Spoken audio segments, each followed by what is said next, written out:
Hello बहन, क्या हाल है आप सभी का। तो बच्चों, आज हम L3 स्टार्ट करने जा रहे हैं। जैसा कि पूरी NCERT हाईलाइट सीरीज आपके पास हमेशा रहेंगी। आप जब मन करे तब आप उसका उपयोग करते चैप्टर तो एक बार NCERT से पढ़ाई कर सकते हैं। ठीक है बच्चों, हम आप लोग के लिए ही ले आए हैं। और जैसा कि आप लोगों ने अच्छा तो रिस्पॉन्स कर रहे हैं और अच्छे से पढ़ाई कर रहे हैं, मेरा मानना ये है कि इस साल 2023 के नीट के पेपर में आप ही लोग विजेता होंगे। बस समय समय की बात है, मेहनत करते रहो। समय के साथ साथ तुम्हें एक अनुभव और एक विद्या और एक सरस्वती आती जा रही है। बस धीमे धीमे धीमे धीमे एक दिन ऐसा समय आएगा कि तुम केमिस्ट्री, बायो, फिजिक्स तीनों तो लेके बढ़िया सा नंबर ले आओगे और तुम यही मैसेज करते भेजोगे कि सर सिलेक्शन हो जाए 2023 में। तो बच्चों, 2 महीने बचे हैं, करेक्ट 2 महीने बचे हैं। कल 8 मार्च होने जा रहा है। मैं हर एक वीडियो में आपको टाइम ड्यूरेशन बताता रहता हूँ, ये बात आपने नोटिस किया होगा। लेकिन मैं क्यों बताता हूँ, क्योंकि आपको इतना टेंशन होना चाहिए कि बच्चा पेपर आ चुका है और पढ़ाई और बढ़िया से करना है। ठीक है, तो इसके लिए आपको क्या करना है, पढ़ाई करना है। होली आ रहा है, जाओ घर, लेकिन एक तरफ अपनी पढ़ाई तो रखे रहो। चाहे जहाँ रहो पढ़ाई करते रहो, चाहे जब बस में बैठो, ट्रेन में जाओ, मोबाइल से पढ़ाई करते रहो। भाई तुम्हारी एक लाइफ है। 2 महीने 2 महीने इतना अच्छे से दे दो अपने लिए कि तभी फिर उसके बाद तुम्हें कभी आश्चर्यचकित ना हो, या तुम्हें अंदर से कोई ऐसा फील ना हो, गिल्ट फील ना हो कि तुमने वो समय दिया नहीं। तुमने दिया और मेहनत किया और अच्छे से मेहनत किया। देखो, जो मेहनत किया वो सबसे लड़ा, जान लो। जो मेहनत किया वो सबसे लड़ा, समझो ये। और जो मैदान से छोड़ के भाग गया उसका कोई मतलब नहीं है। बच्चा आए हो इस साल तो तैयारी बढ़िया से करते जाओ। ठीक है, तो बच्चों, L3 का चैप्टर आ चुका है और आप L3 का चैप्टर हो चुका है। जो बच्चे अभी L3 में कुछ पार्ट मैंने छोड़ा हुआ है, अभी भी मैंने नहीं किया। क्यों? क्योंकि मैंने ये सोचा है कि वो मैं बोर्ड पे जाऊंगा और अच्छे से काफ़ी अच्छा पॉइंट ऑफ व्यू से क्वेश्चन पूछा जाता है। इसलिए मैंने सोचा कि बच्चे तो भाई बोर्ड से पढ़ाऊंगा, उसमें और अच्छे से समझ में आएगा किस तरह अटैचिंग रीएजेंट होता है, किस तरह हमारे कौन सा कैटालिस्ट लगता है, सारी बातें मैं वहाँ पर करूँगा। बस बच्चों, आप तो क्या करना है, ऐसे अपने तो सपोर्ट, मुझे नहीं सपोर्ट करना, अपने आप तो सपोर्ट करते, अपने आप तो पढ़ाई करते और अपने एटीट्यूड के साथ पढ़ाई करना है। किसी की बात मत सुनना। तुम्हारा दोस्त तुमसे क्या कह रहा है नहीं मतलब, तुम्हारा दोस्त तुम्हारे टीचर क्या कह रहे हैं नहीं, फुल्ली तरीके से तुम इस समय पढ़ाई के लिए तुरंत टाइम हो जाओ और पढ़ लो, लग जाओ। ठीक है, तो आज का मोटिवेशन इतना ही रहा। और भाई होली आ जा और इसी 2 महीने में तैयारी बढ़िया करोगे तो हर एक घर में डॉक्टर की एक पवित्र स्थान हो जाएगा। क्यों पवित्र हो जा, क्योंकि डॉक्टर आम इंसान डॉक्टर नहीं, एक भगवान बनने जा रहे हो। और एक भगवान बनने के लिए भाई तुम्हें कड़ी से कड़ी मेहनत करना पड़ेगा। प्रभु राम तो भी पस प्रभु राम तो भी महापुरुष उत्तम राम बनने के लिए 14 वर्ष वनवास करना पड़ा था। तो इसलिए बच्चों, अभी तुम्हारा ये समय नहीं है कि तुम जाते होली खेलो, तुम जाते कहीं पे गप्पे लड़ाओ, तुम जाते कहीं पे बात करो, तुम जाते कहीं गालियां जलाओ करो। ऐसा समय है ही नहीं। समय कैसा है कि आप तो पढ़ाई करना है और पढ़ाई करना है और पढ़ाई करना है। That your starting to end point, मतलब सुबह से उठना और शाम तक सोना, रात में सोना, यही काम होना चाहिए। ठीक है बच्चों, देखो 4 मिनट हो जाए और मैं मोटिवेशन आपको इसलिए देता हूँ। तो बच्चों, कोई टीचर हो जाए, हर एक टीचर अपने अंदर से एक अलग ही लेवल होता है और वो अच्छा करता है, वो अच्छे करने से प्रयास करता है।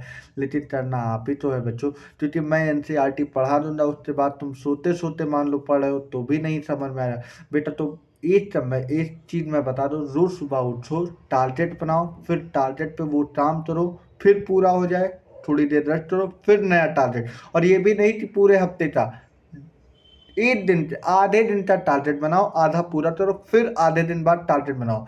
लेकिन बच्चों 2 से लेके, अब तो एक काम किया करो, 2 से लेके 4 बजे तक रोज बैठ जाया करो, एक पेपर ले लिया करो, एक पेपर सॉल्व करो रोज। 100 क्वेश्चन एनसीईआरटी बायोलॉजी के सॉल्व कर लो, केमिस्ट्री सॉल्व कर लो, फिजिक्स। इससे क्या होगा, तुम जब नीट पे बैठोगे तो उस टाइम तुम्हारी माइंड एक्टिव हो जाएगा और एक्टिव वर्क करेगा। ठीक है बच्चों, हम चले हैं अपने टॉपिक पे। ठीक है, हाँ भैया, हाइड्रोकार्बन इस सोर्स ऑफ एनर्जी का वर्क करता है। हाँ सर, सोर्स ऑफ एनर्जी का वर्क करता है। चलो ये बताओ, एलपीजी का क्या पूरा फुल फॉर्म होता है? Liquefied petroleum gas. अच्छा चलो ठीक है। चलो ये बताओ, सीएनजी का पूरा नाम क्या होता है? Compressed nitrogen gas. अच्छा ये बात ठीक है। चलो ये बताओ, पेट्रोल कहाँ मिलता है? डिस्ट्रक्टिव डिस्टिलेशन से मिलता है। अच्छा चलो ठीक है, ये भी बात सही। चलो ये बताओ कि ओल्ड रिएक्शन से क्या नहीं बन सकता? Sir methane. अच्छा चलो ये भी बात सही। क्या ओल्ड रिएक्शन लोअर एल्केन के लिए होता है कि higher alkane? Sir lower alkane. मालूम जल्दी पढ़ो, हाइयर एल्केन का हो जा भाई, कहाँ से लोअर एल्केन का हो जा? हाइयर एल्केन का। अच्छा चलो ठीक है। सर ये बताइए, देखो हर चीज मैं बताऊं, वो इवेंट के लिए होता है कि और के लिए? सर इवेंट के लिए होता है। ठीक है। चलो, सर्जेफ रूल तुमने सुना है? हाँ सुना है सर।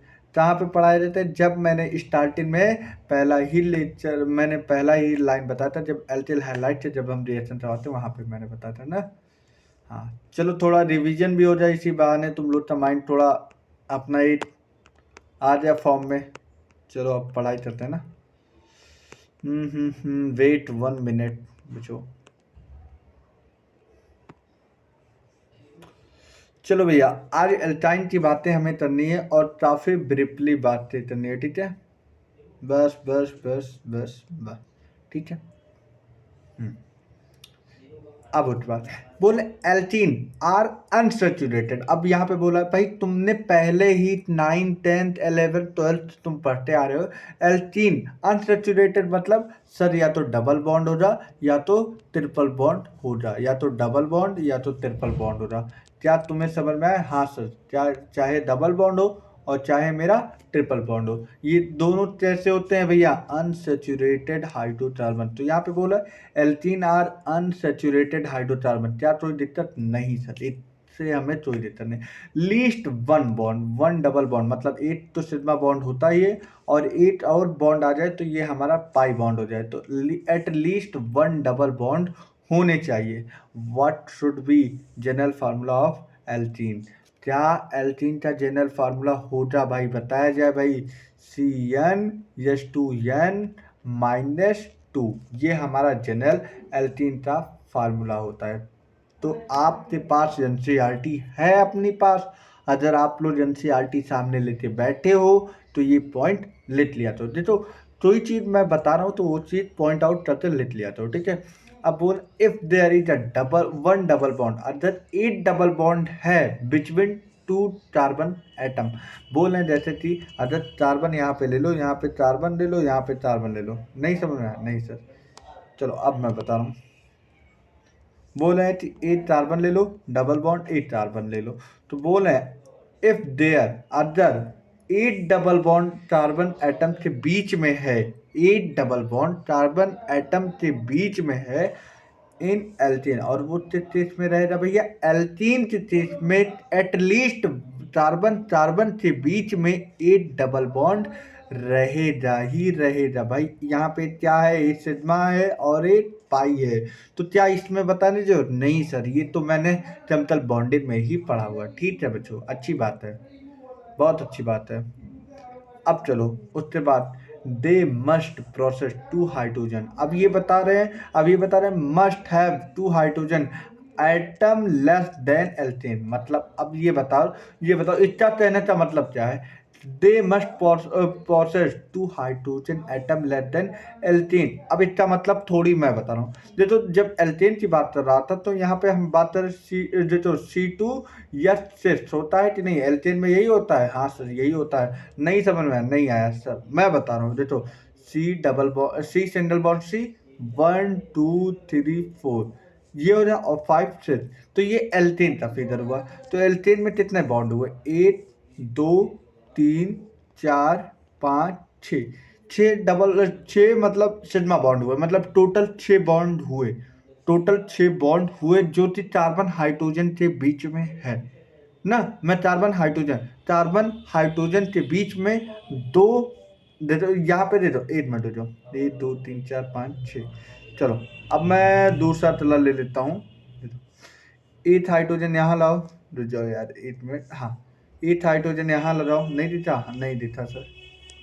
चलो 8 हाइड्रोजन यहाँ लगाओ, 8 हाइड्रोजन यहाँ लगाओ, 8 हाइड्रोजन यहाँ, यहाँ, यहाँ, यहाँ।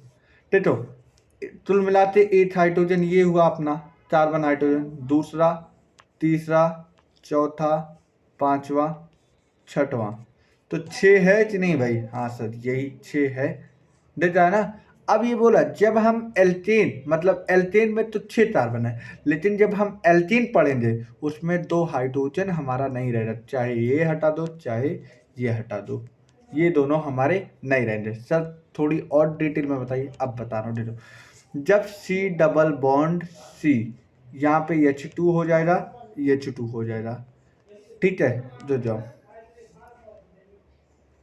देखो CH2, यहाँ पे 2 बॉन्ड हाइड्रोजन, 2 बॉन्ड ये, मतलब अगर बात कर दी जाए ये 2 बॉन्ड हुए, मतलब कार्बन कार्बन के बीच में 2 बॉन्ड और 2 बॉन्ड इधर, तो टोटल 4 बॉन्ड कार्बन के पास हो जाए। यहाँ पे 2 carbon, 2 carbon carbon carbon hydrogen के बीच में और 2 कार्बन कार्बन के बीच में, टोटल कितने बॉन्ड हुए? 4 बॉन्ड। तो टोटल हाइड्रोजन 2 4, तो मतलब C2H4 हुए, C2H4 हुए, C2H4 हुए। और एल्केन में हमने क्या पढ़ा? C2H6। तो यहाँ पे 2 हाइड्रोजन की कमी महसूस हुई, हाँ सर कमी महसूस हुई, और वो यही बोला है साहब कि भैया 2 हाइड्रोजन एल्केन में ज़्यादा थे, मतलब 2 hydrogen atom less than alkane, मतलब एल्केन में 2 हाइड्रोजन की कमी होगी एल्केन से, एल्केन में 2 ज़्यादा था, वही 2 हाइड्रोजन एल्कीन में कम होगी।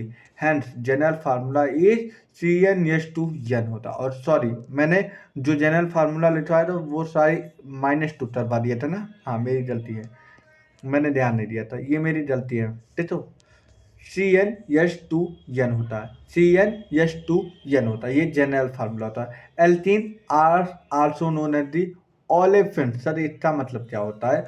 ओलेफिन्स मतलब ओल का मतलब क्या होता है? ऑयल। क्या होता है साहब? ऑयल होता है। और फिन्स का मतलब क्या होता है साहब? फॉर्मेशन। तो मतलब यहाँ पे ये मालूम पड़ जाता है कि सर ये जो एल्कीन्स होते हैं ये ऑयल बनाते हैं। हाँ सर ये तो हमें मालूम पड़ जाए सर। अच्छा ये बताया जाए भाई, एल्कीन तो क्या बोलते हैं? सर पैराफिन्स बोलते हैं। और पैराफिन्स मतलब समझे? पैराफिन्स। और यहाँ पे ओलेफिन्स बोलते हैं। ओलेफिन्स मतलब ऑयल का फॉर्मेशन करने वाले। तो मतलब यहाँ पे तुम्हें एक बात यहीं अभी से मालूम पड़ गया कि जो हमारा एल्कीन होता है वो मेरा क्या फॉर्मेशन करता है? ऑयल। क्या मेरा फॉर्मेशन करता है? ऑयल, ठीक है। Since the first member. 1 minute, कहाँ गया? 1 मिनट बच्चों, कहीं भाग गया। अच्छा नहीं नहीं मिल जाए।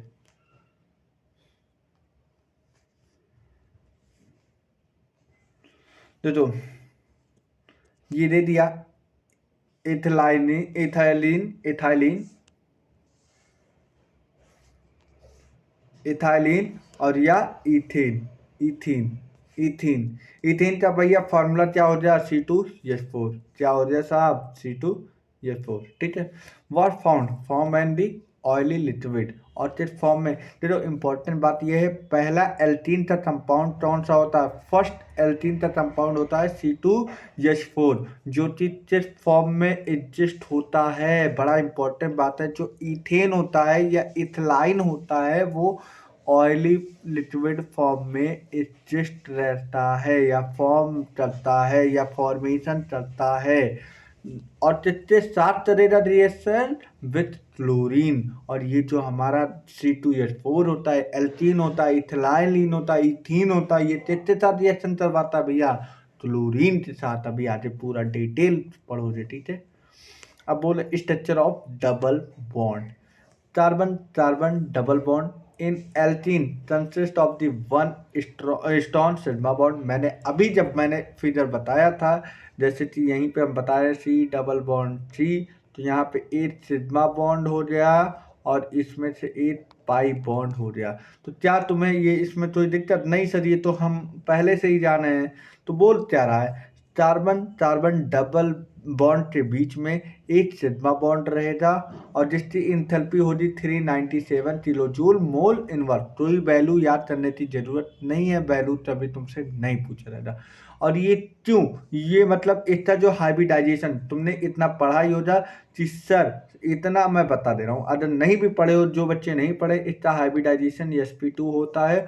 और वैसे भी तुम जानते हो जहाँ डबल बॉन्ड आ जाए साहब, वहाँ sp2 हाइब्रिडाइजेशन होता ही होता है, ठीक है। तो मेजॉरिटी होता, तो केसों में नहीं होता, मैं मानता हूँ, लेकिन मेजॉरिटी केसों में जो कार्बन कार्बन के बीच में डबल बॉन्ड आ जाए, वहां पे हमारा हाइब्रिडाइजेशन sp2 होता ही होता है। इसमें कोई दिक्कत नहीं सर। और ये due to head on head overlapping, मतलब अगर बात कर दी जाए, यहाँ पे हेड ऑन हेड ओवरलैपिंग होता है, हेड ऑन हेड ओवरलैपिंग होता है। और sp2 हाइब्रिडाइजेशन होता है and one beat pi bond, मैंने स्टार्टिंग में बोला एक पाई बॉन्ड होता है और एक सिग्मा बॉन्ड, जैसे कि पाई बॉन्ड अभी बना है और सिग्मा बॉन्ड मैंने अभी हटा दिया है, ठीक है।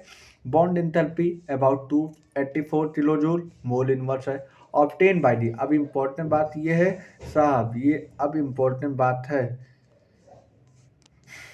ऑब्टेन बाई लेटरल और साइड वे, मतलब PP PP overlapping, side by side overlapping होता है कि क्या हेड बाई हेड होता है?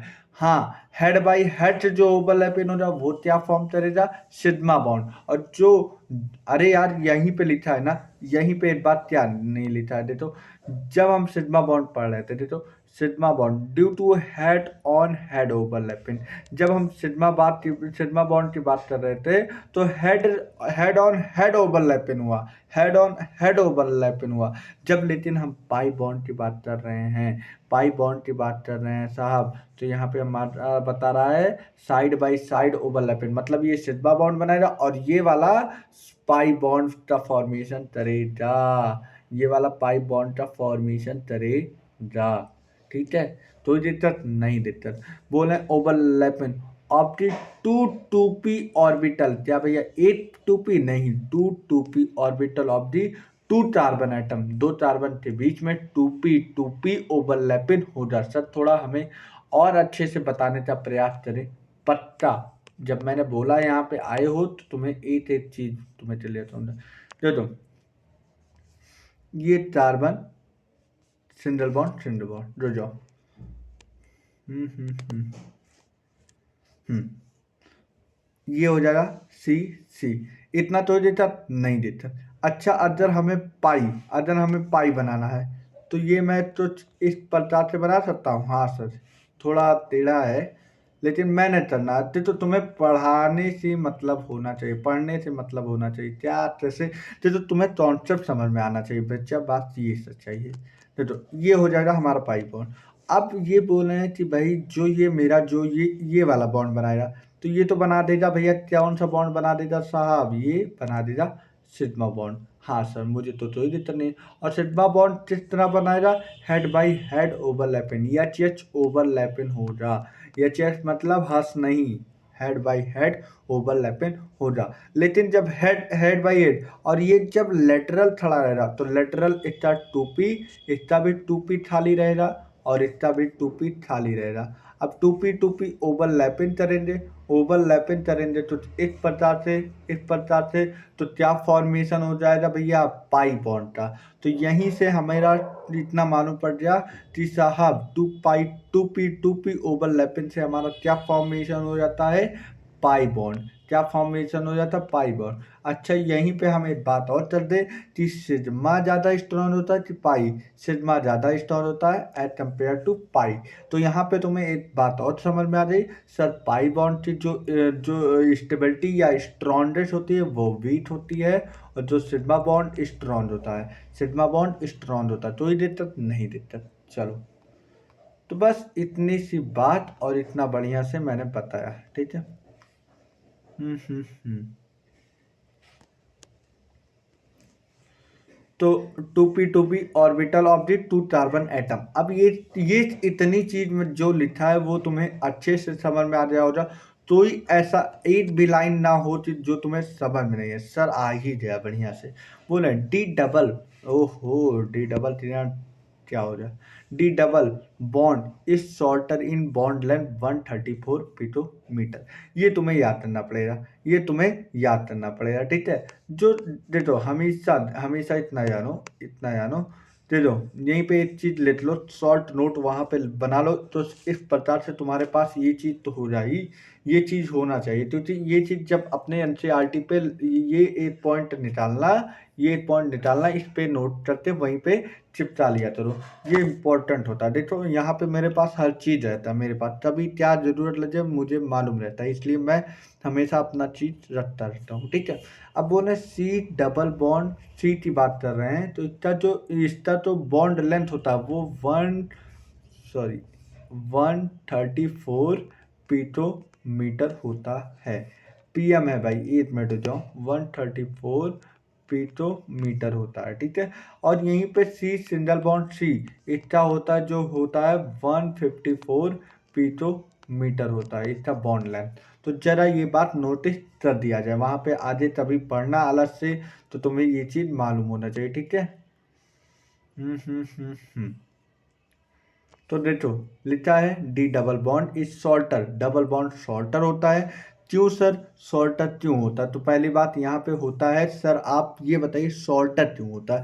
क्यों सिंगल सिंगल बॉन्ड ही लंबे होते हैं और क्यों डबल बॉन्ड शॉर्टर होते हैं, ये भी हम थोड़ा और अच्छे से बताऊंगा। क्योंकि देखो हम यार ये कॉन्सेप्ट तो भराना नहीं, मुझे 2 लेक्चर चलेगा मैं लूंगा, लेकिन बताऊंगा अच्छे से, ठीक है। देखो सी सिंगल बॉन्ड सी, अभी मैंने ये बताया। अब ये क्या हो जाएगा? Pi bond. अब देखो ये तो सिंगल बॉन्ड हुआ ना, एक मिनट, ठीक है। हाँ ये समझो, अभी अभी रुक जाओ और अच्छे से बताता हूँ, बस 1 मिनट देना। हम्म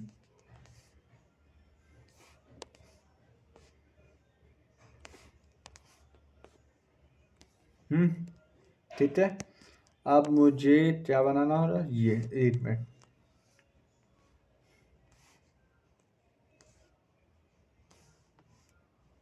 ठीक है, ये हो जा। अब उसके बाद मैं बता रहा हूँ, सुनो सुनो 1 मिनट। अब देखो, ये इसका बॉन्ड लंबा था, अभी तक बॉन्ड लेंथ इसका लंबा था, लेकिन जब इसका भी मन नहीं मच रहा था, ये बोला कि ऐसा है मैं अकेला अकेला बैठ बैठ कर मैं बहुत बोरियत फील कर रहा हूँ, लाओ इसी से साथ थोड़ा बॉन्ड बना लेता हूँ। तो इससे साथ जब बॉन्ड बनाया तो कुछ हमारा ये चीज जो ये सीधा था वो टर्न होते तो इस पोजीशन पे आ गया। तो मतलब मैं बात बता दूं कि साहब फिर ये मेरा तो इस प्रकार में आ गया, और तो इस प्रकार में ये चीज आ गया। तो भाई जब अट्रैक्शन होता है तो थोड़ी बॉन्ड लेंथ अपनी तरफ झुक जाती है, और इसकी वजह से जो ये सीधा बॉन्ड ले, सीधा सीधा ओवरलैपिंग होना चाहिए, ये तो इस प्रकार से आपकी ओवरलैपिंग करता है। तो यहाँ पे तो बॉन्ड अपने ओर झुक जाता है, इसलिए इसका जो ये बॉन्ड लेंथ होता है ये शॉर्टर होता है। सर ये तो नहीं झुकता, अब ये तो थोड़ी ना झुकेगा, ये तो अपना ओवरलैपिंग इस तरह और इस तरह चलेगा। इसमें तो इलेक्ट्रॉन डेंसिटी मेंटेन है, लेकिन जो पाई बॉन्ड होता है ये शॉर्टर होता है एच सिग्मा बॉन्ड, ठीक है, ठीक है। कोई दिक्कत नहीं, दिक्कत तो पढ़ने का मजा यही होना चाहिए जब तुम्हें समझ में आए वो चीज। पढ़ाई पढ़ाई वो नहीं होती थी जो तुम दिखाते हो। सारी चीज मैंने बता दी। अब देखो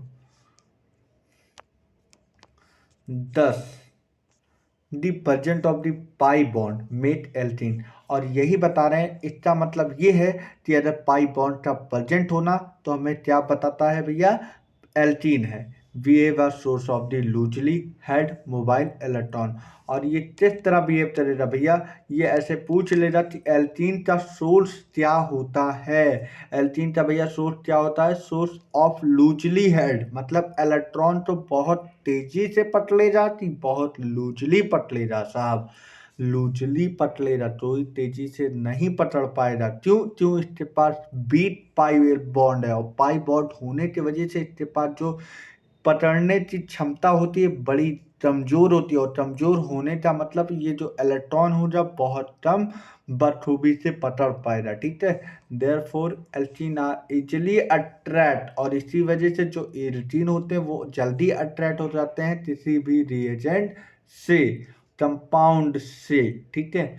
which are in search of electron, जो कि इलेक्ट्रॉन के सर्च, मतलब अगर बात कर दी जाए वो इलेक्ट्रॉन ढूंढने के लिए, मतलब तो ही बोला इलेक्ट्रॉन इलेक्ट्रॉन इलेक्ट्रॉन कहीं मिल जाए, लेकिन वो उससे दे दिया भाई वो इलेक्ट्रॉन है, वो तुरंत भैया बाउंड करते एक बॉन्ड बना लेता है, ठीक है। Which are in search of electron, जो इलेक्ट्रॉन तो ढूंढता रहता है भाई, इलेक्ट्रॉन कहाँ पे है, इधर मिल जाए इधर मिल जाए इधर मिल जाए।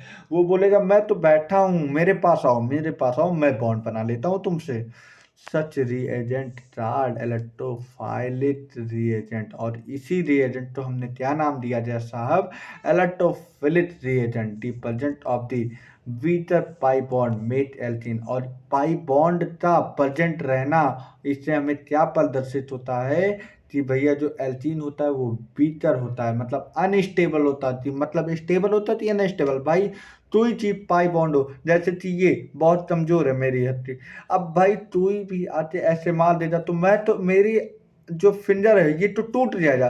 तो भाई स्टेबल कब होगा, जब ये है। अब तो ये मारेगा नहीं टूटेगा, क्यों, क्योंकि ये बहुत तेजी से बाउंड है भैया, बहुत तेजी से, इस पे तो मारेगा भी तो नहीं इफेक्ट हो जा। लेकिन जब तो किसी के बीच में कमजोर बॉन्ड होता है, और कमजोर बॉन्ड होने का मतलब अगर तो इस पे वार करे, या मतलब तुम बोल सकते हो अटैक करे, तो ये बहुत जल्दी से टूट जाएगा, और बहुत जल्दी से टूटना वो अनस्टेबल होता है।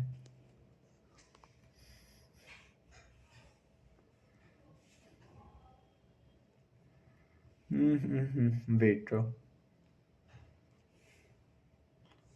Unstable molecules in a comparison of the alkane. Alkane भाई क्यों मजबूत होता है तुम जानते हो, क्योंकि एल्केन में कोई पाई बॉन्ड होता नहीं, और पाई बॉन्ड नहीं होता, सब सिग्मा बॉन्ड होते हैं, हेड बाई हेड ओवरलैपिंग होता है, हेड बाई हेड ओवरलैपिंग सबसे ज्यादा मजबूत होता है। And thus alkene can be change in the single bond compound by combining with the electrophilic reagent. अब बोले जो एल्कीन होता है, एल्कीन मतलब double bond C, double bond C. अब ये चेंज हो जाता है जिसमें सिंगल बॉन्ड में, तब वह कंपाउंड तो ज़्यादा स्टेबल होता है, और वो किस मैकेनिज्म किस रिएजेंट के हिसाब से वो डबल बॉन्ड से सिंगल बॉन्ड में चेंज होता है, तो वो होता है इलेक्ट्रोफिलिक मैकेनिज्म या इलेक्ट्रोफिलिक रिएजेंट के माध्यम से।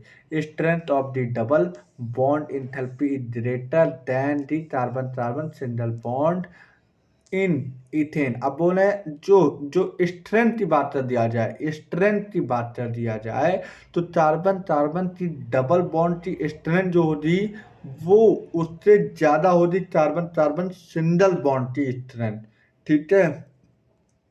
अब उसके बाद ये फिगर दिया गया है, तो भाई ये फिगर मुझे बताने की जरूरत है, मैंने यही चीज पहले और अच्छे से तुम्हें बता चुका हूँ। हाँ अगर तुम्हें जानना है तो भाई देख लो, क्योंकि मैं एनसीईआरटी हाईलाइट से चला हूँ, तो भाई ये भी मेरा ले जाना धर्म है। देखो ये हाइड्रोजन है, कार्बन के साथ जुड़ा है, हाइड्रोजन हाइड्रोजन हाइड्रोजन, और कार्बन हाइड्रोजन अगर बात कर दी जाए तो यहाँ पे कार्बन है, और कार्बन हाइड्रोजन के बीच में कितना बॉन्ड बनाएगा, सी एच बॉन्ड, और सी एच बॉन्ड का बॉन्ड एंगल कितना होता है 109.5 होता है। तो जरा ये बात वहीं पे लिख देना, जो CH का बॉन्ड एंगल होता है वो 109.5 होता है। क्या होता है, जो तो छोटी छोटी बात वहीं पे लिख लिया करो बच्चों। मैं हमेशा बोलता हूँ तभी तभी यही छोटी छोटी बातें पूछे जा सकते हैं, और तो ही नीट में बड़ी क्वेश्चन और बड़ा कॉन्सेप्ट नहीं पूछा जाता, बस यही छोटा छोटा कॉन्सेप्ट आते एक बड़ा सा एक पहाड़ बन जाता है आप लोगों के लिए। अब नॉमेनक्लेचर, अकॉर्डिंग टू नॉमेनक्लेचर अभी हम बाद में पढ़ेंगे, हमें पहले पढ़ेंगे भैया इसकी रिएक्शन, ठीक है, इसकी रिएक्शन पढ़ेंगे, फिर उसके बाद नॉमेनक्लेचर हम पढ़ेंगे, ठीक है। पहले इसकी प्रिपरेशन हम पढ़ेंगे। क्या मैंने बोला भैया, पहले हम प्रिपरेशन पढ़ेंगे। Alkyne on partial reduction with the calculated amount of the dihydrogen in presence of the palladice charcoal partially deactivated with poison like sulfur compound ट्यूनिलीन जिव एल्कीन, ठीक है।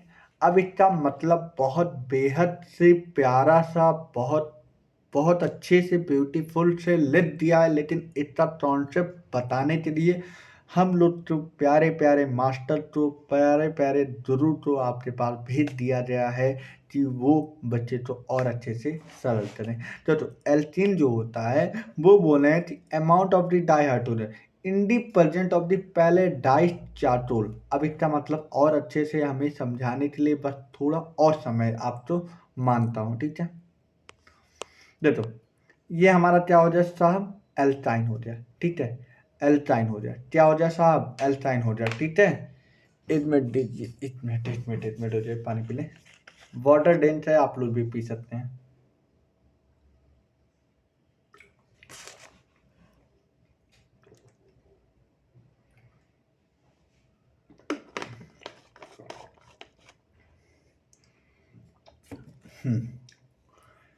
चलिए भाई अपने काउंटर पे आते हैं, ठीक है। चलो अब देखो पढ़ते हैं। बोल एल्काइन, एल्कीन की बात नहीं कर रहा, एल्काइन, एल्काइन का मतलब साहब यहाँ पे क्या हो जाएगा, सी ट्रिपल बॉन्ड सी।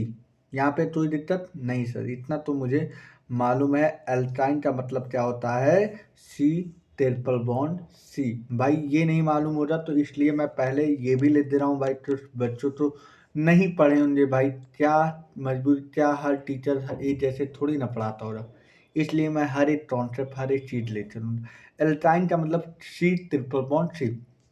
अब बोले अदर इसका एल्काइन का पार्शियल रिडक्शन, पार्शियल रिडक्शन का मतलब इसमें रिड्यूस कर दिया जाए, और जो रिडक्शन करता है वो कौन सा एजेंट होता है, ऑक्सीडाइजिंग एजेंट होता है। तो हम एल्काइन का रिडक्शन करवा दिया जाए, और जितने परजेंट में, परजेंट ऑफ द पैलेडाइज चार्टोल के परजेंट में, मतलब यहाँ पे बोल रहा है सी ट्रिपल बॉन्ड सी, तो हम रिड्यूस कर दे कितने परजेंट में, चार्टोल, चार्टोल पैलाडाइज चार्टोल के परजेंट में हम इसे रिड्यूस कर दे, किसे भैया, एल्काइन तो। और ये पार्शियली डीएक्टिवेटेड विथ पॉइजन, बहुत इंपॉर्टेंट बात इतना ही लिखा है कि भैया डीएक्टिवेटेड विथ पॉइजन, यही कोई नहीं बताता है कि सर मुझे इतना तो मालूम चल गया, सर ये बताइए एल्कीन तो जब हम रिएक्शन करवाते हैं या पार्शियल रिडक्शन करवाते हैं in the presence of the palladised charcoal partially, फिर उसके बाद ये क्या लिखा है, deactivated with poison like sulphur compound quinoline और डिव एल्कीन। अब यही इतनी बात बहुत कम लोग समझाते हैं, लेकिन हम आप लोगों के साथ बैठे हैं, हर एक चीज़ें हर एक आप तो समझाएं। इन्होंने क्या बोला कि ऐसा है बच्चा कि जब हमने जैसे कि ये क्या हो जाएगा, एल्काइन हो जाएगा, तो जब हम पीडी मतलब पैलेडाइज इन दी प्रेजेंट ऑफ चार्टोल से जब हम रिएक्शन करवाते हैं तो वो हमें क्या बन जाता है, एल्कीन मिल जाता है। लेकिन इसमें क्या होता है, अगर हम सॉल्वेंट के रूप में ये जो चार्टोल लेते हैं, चार्टोल लेते हैं हम किस रूप में लेते हैं साहब, सॉल्वेंट के रूप में लेते हैं। अगर ये सॉल्वेंट के रूप में ना लिया जाए तो ये जो प्रोडक्ट में है, प्रोडक्ट में जो पॉइजनस होती है वो बहुत ज़्यादा हो जाएंगी, मतलब हाईली पॉइजनस नेचर हो जाएगा, हाईली पॉइजनस नेचर हो जाएगा। इसके लिए हम क्या लेते हैं साहब, चार्टोल का मदद लेते हैं। और चार्टोल किस फॉर्म में होता है, सॉल्वेंट के रूप में होता है। इसलिए वो बात ये बोला है कि अगर अगर हम सॉल्वेंट के रूप में चार्टोल का उपयोग या हम इसका उपयोग ना करें तो ये जो हमारा प्रोडक्ट बनेगा इसमें हाईली पॉइजनस आ जाएगा। इसे हमें रिड्यूस करना, मतलब जो हमारा प्रोडक्ट बने उसमें पॉइजनस नेचर नहीं होना चाहिए। इस वजह से सॉल्वेंट के रूप में हम चार्टोल लेते हैं और जिसकी वजह से जो हमारा प्रोडक्ट होता है ये हमें पॉइजनस से रिड्यूस कर देता है। ठीक है, बहुत इंपॉर्टेंट बात उतनी लाइन में लिख डाला है। ठीक है, और मैं आपको हर एक लाइन हर एक चीज हमारे साथ जब तक बैठे हो समझ में आएगा। ठीक है, तो बोला है charcoal partially deactivated with poison like sulphur compound quinoline. भैया ट्यूनोलीन, देखो इंपॉर्टेंट बात ये है कि ये पूछा जाएगा ट्यूनिलीन का क्या वर्थ होता है। पॉइजनस तो डिक्रीज कर देता है, पॉइजनस नेचर तो डिक्रीज कर देता है और किसमें बदल देता है साहब, एल्कीन में बदल देता है। किसमें बदल देता है, एल्कीन में बदल देता है। और पार्शियली डीएक्टिवेट पहले डाइस चार्टूल इग्नोनाटी लिंडलार कैटालिस्ट। क्या बोलते हैं भैया, Lindlar catalyst. Alkene thus often are having cis geometry. अब बोले एल्कीन के पास दो ज्योमेट्री पाए जाएंगे, एक सिस भी पाए जाएंगे और एक मेरे ट्रांस भी पाए जाएंगे। तो alkene thus often are having cis geometry. However alkynes on reduction की बात कर दिया जाए, रिडक्शन अगर बात कर दिया reduction in the presence of the sodium liquid ammonia. क्या होता है भैया, क्या मैंने बोला sir, sodium in liquid ammonia की बात आपने किया है। तो सोडियम और लिक्विड अमोनिया के प्रेजेंट में जब हमारा एल्काइन की रिएक्शन होगा, सॉरी, तो हमारा क्या फॉर्मेशन होगा, ट्रांस एल्कीन बनेगा। क्या बनेगा साहब, ट्रांस एल्कीन बनेगा। क्या बनेगा साहब, ट्रांस एल्कीन। सर ये तो आपने बहुत अच्छे से कॉन्सेप्ट समझाया और इसी टीचर तो ऐसे ऐसे टीचर तो होने चाहिए जिसमें आप हर एनसीईआरटी की लाइन समझ। हाँ मैं बोला हूँ ऐसे आप पढ़ोगे, क्या पता मेरा पढ़ाया हुआ बच्चा वो भी कहीं अच्छी लोगों तो ध्यान दे रहा हो तो मेरे लिए सर्व उत्तम की बात होगी। ठीक है, इसलिए हमेशा सही पढ़ाना। ठीक है, तो अब पीडी चार्टोल पहले डाइस चार्टोल जब हमने उपयोग किया तो ये क्या फॉर्मेशन किया, जब हमारा सेम साइड होता है, मतलब सेम साइड जब एटम होते हैं तो उस चीज तो हम उस आइसोमर तो क्या बोलते हैं, सिस सिस बोलते हैं। और जब यही चीज मेरा अपोजिट हो जाए, मान लो यही मेरा हाइड्रोजन एक यहाँ पे होता, मान लो ये एक हाइड्रोजन ये मेरा यहाँ पे होता, तो यहाँ पे होने का मतलब साहब क्या हो गया, रुक जाओ अब बताता हूँ।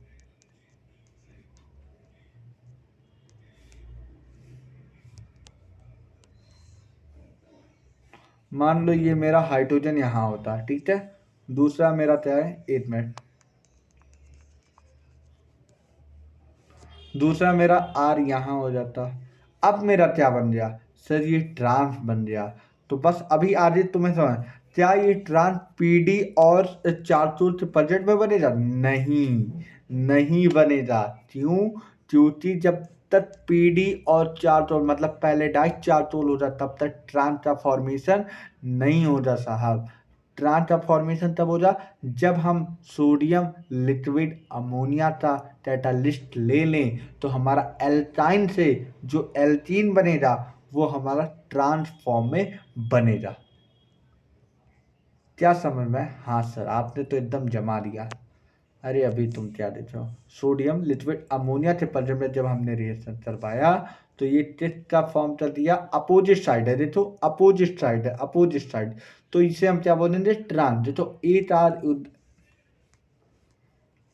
एक हाइड्रोजन इधर है तो एक हाइड्रोजन इधर है, तो इसे हम क्या बोलते हैं साहब, ट्रांस बोलते हैं, सॉरी ट्रांस बोलते हैं। एक आर इधर है तो एक आर उधर है, तो इसे हम क्या बोलेंगे, ट्रांस बोलेंगे।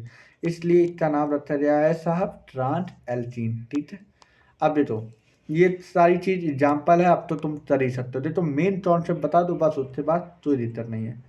ठीक है। अब फ्रॉम एल्टिल हाईलाइट, एल्टिल हाईलाइट तो हम क्या बोल सकते हैं, आर्यत। क्या बोल सकते हैं, आर्यत। कोई दिक्कत नहीं सर, ये तो हम बचपन से पढ़ रहे हैं। ठीक है।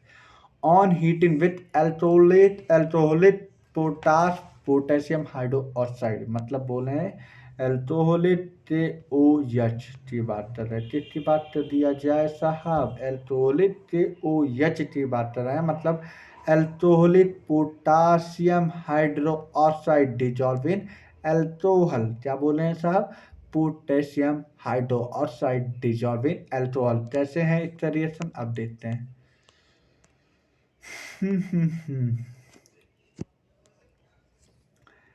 Eliminate one molecules of the halogen to form alkene. D reaction is known as the D. D मतलब हटाना, रिमूव करना। हाइड्रोजन अगर बात कर दिया जाए, देखो डी हाइड्रो हेलोजिनेशन, यहाँ पे तुम्हें मालूम पड़ गया कि डी हाइड्रो का मतलब हाइड्रोजन तो रिमूव करना, हेलोजिनेशन, और हेलोजन मतलब एल्टिल हाइलाइड में। अभी तुम्हें और अच्छे से समझ में, देखो ये तुमने क्या समझा, एल्टिल हैलाइड। एल्टिल हैलाइड का क्या फार्मूला होता है sir, R H. R H तो इतना जानते हो ना। तो यहाँ पे यह की प्रॉपर्टी है, तो इतना तुम्हें मालूम पड़ जाए। ये सर क्या है, एल्टिल हैलाइड। अब यहाँ पे यथ, अब ये क्या तरह एल्कोहलिक के ओ एच, यथ तो पहले यहाँ पट लेगा, यथ यहाँ पट लेगा। मतलब साहब पहली बात सुनो, जिस जिस कार्बन पे एल्टिल हाइलाइड हो जा, मतलब पहले बात सुनो, जिस कार्बन पे एल्टिल हाइलाइड हो जा, उसके एडजेसेंट कार्बन, एडजेसेंट मतलब उसके, अच्छा इस कार्बन का पड़ोसी भाई कौन हो सकता है, इस कार्बन का पड़ोसी ये है, ये वाला कार्बन। तो भैया ये क्या करेगा, इस कार्बन से, ये जिस कार्बन पे हमारा हाइड्रोजन लगा है वो पट लेगा, मतलब पहले हमारा इस कार्बन से हाइड्रोजन तो पट लेगा, बोलेगा तू यहाँ आ जा, पकड़ लिया। अब उसके बाद यहाँ वाले, अगर पहली बात सुनो, इस वाले हाइड्रोजन तो ले जा, नहीं सर, नहीं सर, इस वाले हाइड्रोजन तो नहीं ले जा, ले जा किसे सर, इस वाले हाइड्रोजन तो ले जा। मतलब यहाँ पे बात सुनो, यहाँ पे बात सुनो कि भैया ये अल्फा बोलते हैं, मतलब जिस कार्बन पे हाइड्रोजन लगा होता है उसे हम बोलते हैं अल्फा कार्बन। मतलब इस हाइड्रोजन की बात नहीं कर रहा हूँ अभी, कई और चीजें होंगे जिस कार्बन पे हम, जैसे यहाँ पे हम जिस बेस पे ले रहे हैं ये अल्फा कार्बन। अभी तुम अल्फा बीटा गामा बहुत ज्यादा पढ़ो, इससे नहीं मतलब, लेकिन तुम यहाँ पे जो पढ़ो वो अल्फा कार्बन है। उसके बदल वाला जो कार्बन होता है उसे हम बोलते हैं बीटा कार्बन। उसके बदल वाले कार्बन क्या होते हैं, बीटा कार्बन। तो क्या इतना दिखता, नहीं सर इतना तो नहीं दिखता।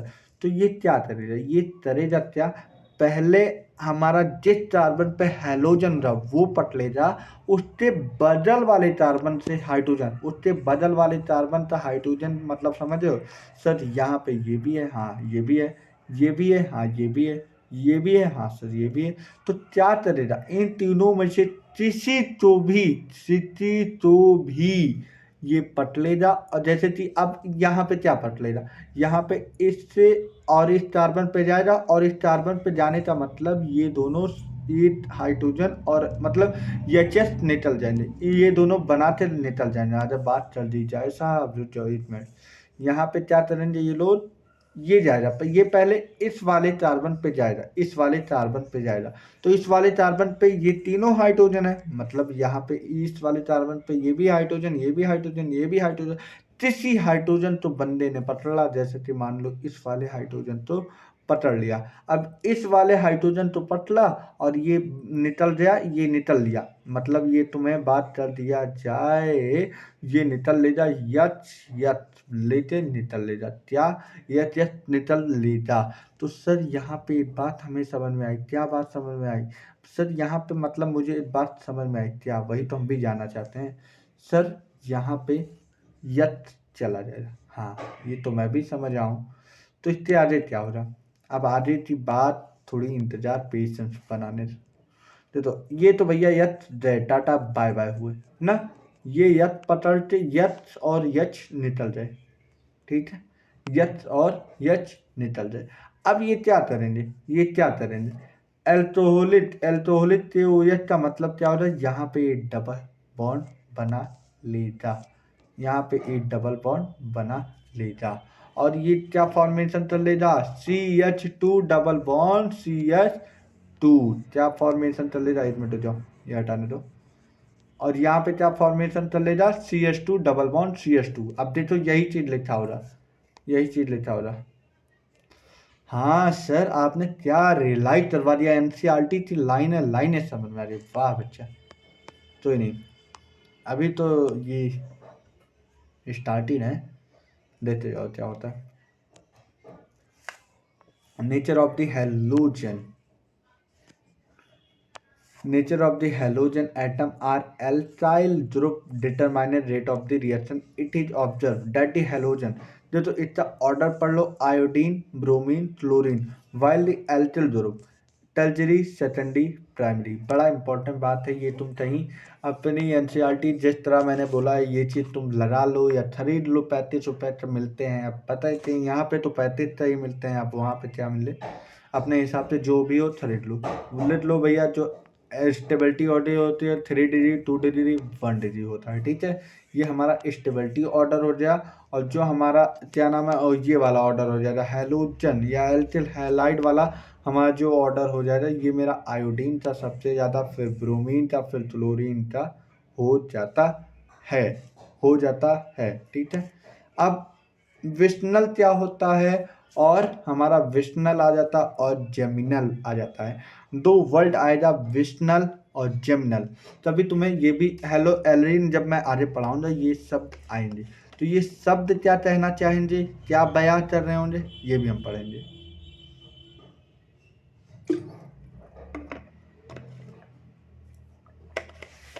मजा आ जाए भाई।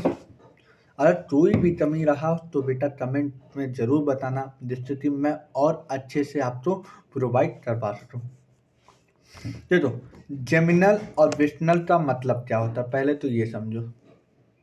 सर इतने गैप में आपने इतना सारा संबंध, भाई देखो, देखो जेमिनल आता है एक वर्ड, पहले बात सुनो, जेमिनल आता है, दूसरा आता है वेसिनल, वेसिनल।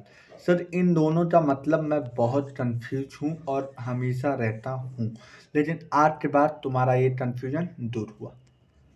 अब देखो जेमिनल, जैसे कि कार्बन, कार्बन की बात कर दिया जाए, ठीक है, यहाँ पे एक हैलोजन ले लिया जाए और यहाँ पे एक हैलोजन ले लिया जाए, तो हम इसे क्या बोलेंगे भैया, जेमिनल। क्या बोलेंगे, जेमिनल। क्या बोलेंगे साहब, जेमिनल। क्या बोलेंगे, जेमिनल। क्या बोलेंगे, AL आगे लिख लेना, ठीक है। मतलब जब एक कार्बन की बात कर दी जाए तो ये एक कार्बन है कि नहीं, हाँ सर ये एक कार्बन है, और एक कार्बन पे जब दो, हाइड्रोजन की बात नहीं कर रहा हूँ, हाइड्रोजन नहीं माना जाता है सर, नहीं तो हाइड्रोजन चलते तुम बोलो सर हाइड्रोजन भी लगा क्यों, उसे जेमिनल नहीं बोलते भाई, तो ग्रुप लड़ना चाहिए, क्या लड़ना चाहिए, तो ग्रुप लड़ना चाहिए, GP मतलब भैया ग्रुप लड़ना चाहिए। जब एक कार्बन पे दो ध्रुव तो लग जाए उसे हम बोलेंगे जेमिनल। तब तुम सोचो सर एक कार्बन पे क्यों ना OH लगा दे और OH यहाँ पे ला दे, भाई एडजस्ट ही नहीं करता एक कार्बन पे दो OH, तो वो हम लोग की बात नहीं है।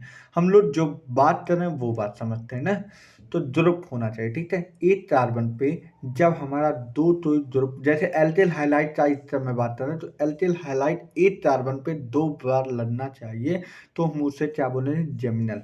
और विस्नल क्या बोलेंगे, अड़ोस पड़ोस, मतलब ये कार्बन कार्बन हो जाए, एक हैलोजन यहाँ लग जाए, एक हैलोजन यहाँ लग जाए, तो ये मेरा अड़ोसी पड़ोसी है। अड़ोसी पड़ोसी मतलब ये अल्फा मान लो, इसे मान लो बीटा कार्बन, तो अल्फा और बीटा कार्बन पे जब लगेगा, मतलब इसे हम क्या बोलते हैं साहब, एडजेसेंट।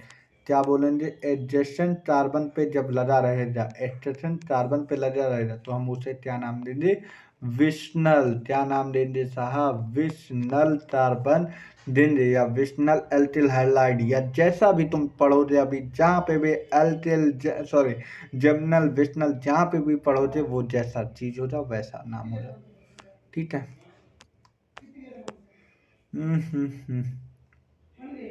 तो विस्नल तो तुम्हें समझ में आ रहा है सर ये विस्नल क्या होता है।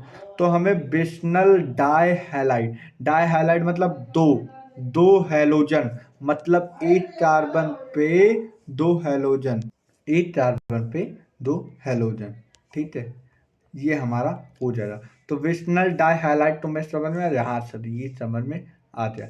Die halide in which two halogen, क्या एक हैलोजन का मैंने नाम लिया, नहीं सर नहीं लिया। एक मिनट एक मिनट एक मिनट, मेरे से गलती हुई, मेरे से गलती हुई।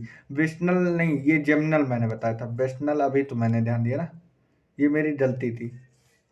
सर आपसे गलती हो जाती है, हाँ यार ये बात तो मैं मानता हूँ, मेरा ध्यान कहीं और रहता हूँ, मैं बता कुछ और देता हूँ, लेकिन ऐसा नहीं है यार, मैंने अभी तक तभी तभी हो जाता है। डाइहालाइड in which two halogen atom are attached to the two adjacent carbon, मैंने क्या नाम दिया था, क्या उसी कार्बन पे होता है, इसको जेमिनल मैंने बताया था, ये जो मैंने नाम दिया था उसे तो मैंने जेमिनल बता दिया था। वेशनल भैया अड़ोस पड़ोस में होते हैं, मैंने यही बताया था ना सर, हाँ यही बताया था, मतलब एक हैलोजन यहाँ लगा रहेगा, एक हैलोजन यहाँ रहेगा, तो मतलब इसे हम वेशनल हैलाइड बोलेंगे। तो बोला two adjacent carbon atom are known as the vicinal dihalide. क्या ये बात तुमने जो ये शब्दों में लिखा, मैंने ये चित्र के माध्यम से या स्ट्रक्चर के माध्यम से मैंने बयां कर दिया, ठीक है। Vicinal dihalide on treatment with the zinc metal lose of the molecule ZnS2 to form of the alkene, और जिसे बोलेंगे dehalogenation. Dehalogenation, important बात ये रखना बच्चा कि ये डी हैलोजिनेशन होता है। सर आप क्या मुझे मतलब एकदम क्या बताना चाहते हैं, नहीं समझ में आया। डी हैलोजिनेशन, और अभी तुमने क्या पढ़ के आया साहब, डी हाइड्रो हैलोजिनेशन। ये इंपॉर्टेंट बात है कि यहाँ पे हाइड्रोजन साथ में हैलोजन दोनों रिमूव हुआ था, एच दोनों गया था, इसलिए हम इसे क्या नाम रखते हैं, डी मतलब बाहर निकलना, हाइड्रोजन, हेलो हैलोजन ग्रुप, इसलिए नाम रखा गया डी हाइड्रो हैलोजिनेशन। और यहाँ पे हम जो बात कर रहे हैं साहब, यहाँ पे डी हैलोजिनेशन मतलब यहाँ पे एक बात तुम्हें साबित हो गया सर, यहाँ पे हाइड्रोजन नहीं निकलेगा, यहाँ पे निकलेगा हैलोजन, तो इसलिए हम इसका नाम रखते हैं डी हैलोजिनेशन। CH2Br, ये तो हमारा एल्किल हैलाइड हो गया, और ये दो मॉलिक्यूल्स ऑफ द CH2Br है। हम किससे रिएक्शन करवा देते हैं, Zn से, तो हमारा क्या हो जाएगा ZnBr, मतलब अगर बात कर दी जाए, एक बार Zn भाई साहब यहाँ पे जाएंगे, फिर दूसरी बार सर यहाँ पे जाएंगे, सर एक बार में एक जगह जाएंगे, नहीं ऐसा नहीं होता, जो तुम समझ रहे हो कि ऐसा होता नहीं है। पहले मतलब तुम ये समझो, पहली चीज तो मैं तुम्हें हर एक चीज कॉन्सेप्ट बताऊंगा। यहाँ पे Zn तो हटा ही दो, तब तुम्हें बताता हूँ। देखो ये Zn तो भाई तेल लेने, ठीक है, अब थोड़ी देर तेल लेने दे, ठीक है। अब यहाँ पे तुम समझो साहब, यहाँ पे तुम समझो दो मॉलिक्यूल्स ऑफ Zn होते हैं, ठीक है। अब दो मॉलिक्यूल्स ऑफ Zn मतलब यहाँ पे मैं एक Zn ये ले दे रहा हूँ, एक Zn ये ले लेता हूँ, तो ZnBr एक इससे पट लेगा और एक ZnBr इससे पट लेगा, तो टोटल हमारा बन गया ZnBr2, ठीक है। एक मिनट,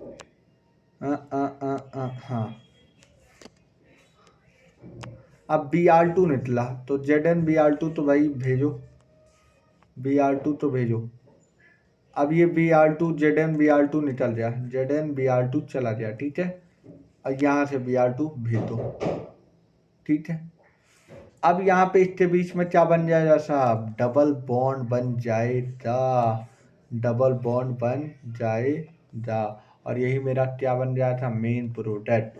तो मतलब यहाँ पे तुम समझ गए, दो मॉलिक्यूल्स ऑफ Zn, एक Zn यहाँ से निकालेगा Br, तो एक Zn यहाँ से Br निकालेगा, और मेरा बीच में क्या आ जाएगा, डबल बॉन्ड। तो कुल मिलाते साहब ये समझ में आ जाए, एक Zn मतलब दो मॉलिक्यूल, जरूरत पड़े दो, जरूरत पड़े तीन, जरूरत पड़े 4। तुम जितने मोल्स निकाल सकते हो बैलेंस करने के लिए निकाल दो, तो ही जितने। तो यहाँ पे तुमने क्या निकाला, Br, और Br क्या होता है, हेलोजन, तो इसलिए इसका नाम क्या पड़ा, डी हेलोजिनेशन। क्या तुम्हें बात समझ में? हाँ सर, आप तो एकदम फिल करवा दिए। NCERT eat it line, eat it शब्द, ईट इट जगह से। अब तो पूछे जा, क्या तुम बता ले जाओ सर, हम डीपली क्या एकदम पूरा उसे हम पढ़ा देंगे, बहुत खूब। यही तुम्हें एटीट्यूड मुझे अच्छा लगा। दे दो। उसके बाद कितना टाइम हुआ, मुझे भी देखना रहता है ना, तो ही नहीं बोलो। From alcohol by acidic dehydration you have read during nomenclature of the different homologous series in this alcohol. अब जब एल्कोहल पढ़ोगे उसमें क्या डेरिवेटिव होते हैं, क्या होते हैं, वो सारी चीज पढ़ोगे, वो अलग सी चीजें होती हैं। लेकिन तुम इतना तो मैं अभी बता दे रहा हूँ, जो एल्कोहल तो होता है, जो एल्कोहल तो रिप्रेजेंट करते हैं, जैसे अभी हमने एल्किल हैलाइड पढ़ा था, उसे हम रिप्रेजेंट किए थे आरएच से, आरएच से। अब उस तरह हमें एल्कोहल मतलब हाइड्रोक्सी डेरिवेटिव हमें रिप्रेजेंट करना है, तो आर ओ एच से रिप्रेजेंट करते हैं। जो कि आर यहाँ पे क्या है, आर क्या है, C n S two n plus one. यहाँ पे तुम्हें देखो शब्दों में घुमाया है साहब। देखो ये एनसीईआरटी है, ये एनसीईआरटी सर, मतलब आप क्या करना चाहते हैं, यही तो आप एनसीईआरटी पढ़ा नहीं। एनसीईआरटी ये है, मतलब आपकी बातें नहीं समझ में आई सर। ये यहाँ पे आर, ये डायरेक्ट लिख दे भाई कि ये एल्केन है, तो बात ही तो छोर है। ये अलग तरीके से लिखी, तो इसी तो एनसीईआरटी बोलती, तो ये सीधी भाषा नहीं लिखती है साहब। ये हमेशा दे दो CnH2n+1, ये किसका जनरल फार्मूला था सर, एल्केन का था। और एल्केन तो डायरेक्ट इन्होंने नहीं लिखा, इन्होंने किससे रिप्रेजेंटेशन से लिखा, फार्मूला मतलब जनरल फार्मूला के रिप्रेजेंटेशन से लिखा। That is NCERT. एनसीईआरटी कोई आम बात नहीं है साहब, ये पढ़ने के लिए सब लोग सालों सालों लगा देते हैं, और यही चीज़ मैं तुम्हें और अच्छे से बता रहा हूँ बच्चों, ठीक है। Alcohol on heating with concentrated sulfuric acid from alkene with the elimination of one water molecule।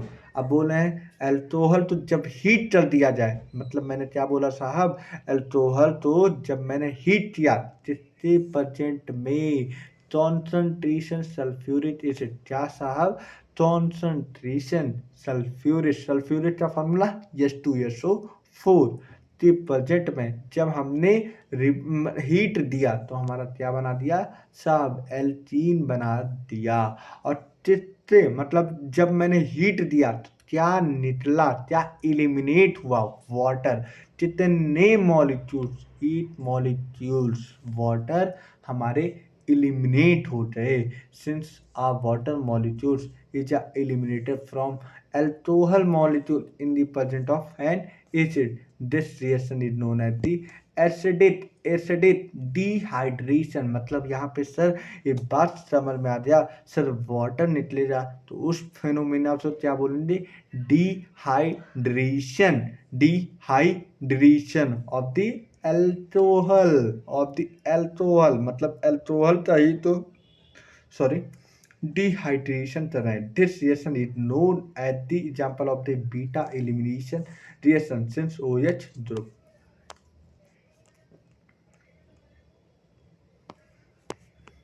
1 minute बच्चों।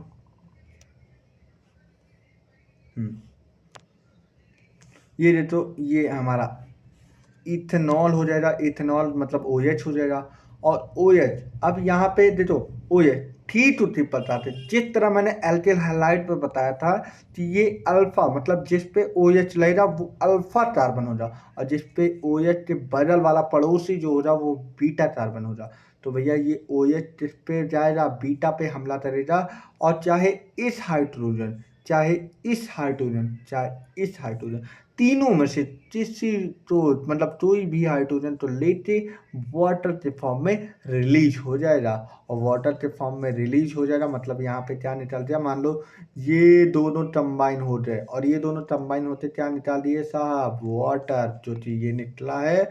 और जब वाटर निकल जाएगा साहब तो क्या तुम मुझे तो बताएगा क्या बन जाएगा सर, एल्कीन बन जाएगा। ये तुरंत खत्म इनका रिश्ता, और इनका रिश्ता खत्म तो मतलब यहाँ पे क्या बन गए साहब, यहाँ पे हमारा जो कि इथेन बना है। क्या बना है? इथीन। क्या तुम्हें समझ में आया? सर आपने तो एकदम रियलाइज करवा दिया कहाँ से क्या उड़ा है और कहाँ पे क्या पतला है। क्या तुम्हें समझ में आ रहा है? हाँ सर समझ में आ रहा है।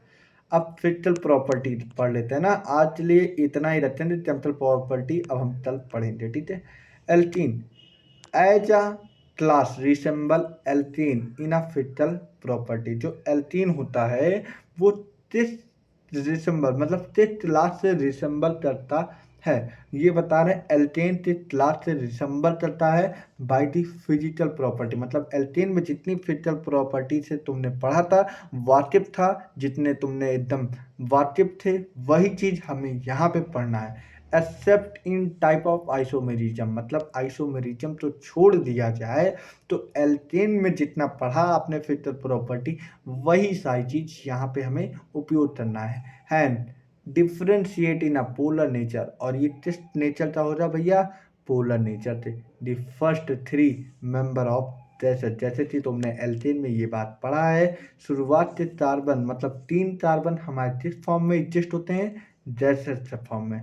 नेक्स्ट 14 मतलब 14 कार्बन, मतलब 3 से लेकर 14 कार्बन तक किस फॉर्म में होते हैं भैया? लिक्विड फॉर्म में। और हाइयर देन, हाइयर मतलब 14 से ज़्यादा या हाइयर 1 आर सॉलिड। इतना तो तुमने पढ़ा है। इथीन किस फॉर्म में होता है? मतलब इथीन की प्रॉपर्टी क्या होती है? ये कलरलेस होती है, कलरलेस गैस होती है विथ फैंट स्वीटी स्मेल। बहुत सुंदर इसकी मीठी मीठी स्मेल आती है। Also other alkane are colourless, मतलब एल्केन जो होते हैं वो कलरलेस होते हैं।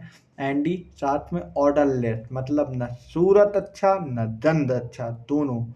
इनसोल्यूबल इन वाटर की भाई एल्कीन जो सोल्यूबल इन, भाई यहाँ पे तुमने क्या समझ रहा है? तुम्हें इनसोल्यूबल इन वाटर का मतलब मैं बता रहा हूँ। अच्छा तुमने क्या स्टार्टिंग बोला? जो एल्कीन होता वो कि उसे दूसरा नाम क्या बोलते? ऑलिफिन्स। ऑलिफिन मतलब ऑयल का फॉर्मेशन करने वाला। और तभी तुमने ऑयल पानी में डाला है, क्या तुमने देखा कि ऑयल और पानी सोल्यूबल हो गया? नहीं सर, ऑयल ऊपर तैरता रहता है। तो भैया वाटर में कहाँ से सोल्यूबल हो जाएगा? इनसोल्यूबल हो जाएगा। But Fairlie soluble in non polar solvent. मतलब बोल क्या रहे हैं यहाँ पे, बात क्या कर रहे हैं? जब जब हम पोलर और नॉन पोलर की बात कर दिया जाए, जब हम इन दोनों को इंटरेक्ट करवाएंगे तब ये सोल्यूबल हो जाते हैं।